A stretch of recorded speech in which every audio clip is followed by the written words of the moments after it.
And we have other leaks that are up in here as well. The principal of Waterford Union High School says there are a lot of maintenance issues their building is facing. It's so costly, the district is asking voters to approve a $19 million referendum, mainly for capital maintenance for buildings throughout the district. Waterford is one of 81 school districts in Wisconsin with a referendum up for a vote, according to the Wisconsin Department of Public Instruction.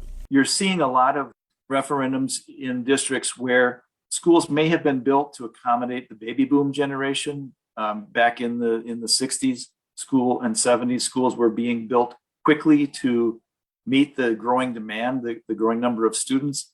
And those schools are now, 50, 60 years old, and they're in need of renovations. Of the school districts asking to pass a referendum, around 43% need to borrow money or issue debt. The other half are asking to exceed revenue limits imposed by state law. The Wisconsin Policy Forum says those usually go to operating expenses for a district. If those 81 referendums all pass, the total cost would be more than $1.3 billion. From community to community, what that money might be used for may be different, but the fact of going to referendum indicates the district saying, we don't think we can do what we need to do with the money that we're receiving under this cap that we have so far. So we're going to our local community and asking for more.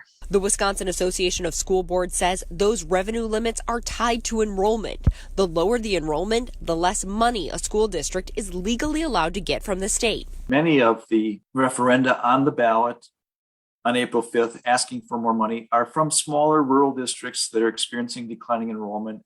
And often it's them having to go back to the voters because their existing authority to exceed the revenue limit has expired. Over the years, the Wisconsin Policy Forum says voters have become more likely to pass a school referendum. However, success varies by district. Waterford Union High School says the last 9 of their 12 referendums have failed. So they now try to involve voters in every step of the process of deciding what items should be addressed in the district before the referendum question shows up on a ballot. We feel that we've done a very good job of being out on the front end of it and taking a different approach this year with how we came up with the dollar amount and what needs to be done.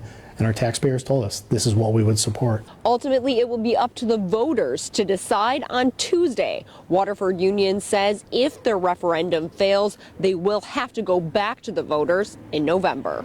Reporting in Waterford, Rebecca Clough, TMJ4 News.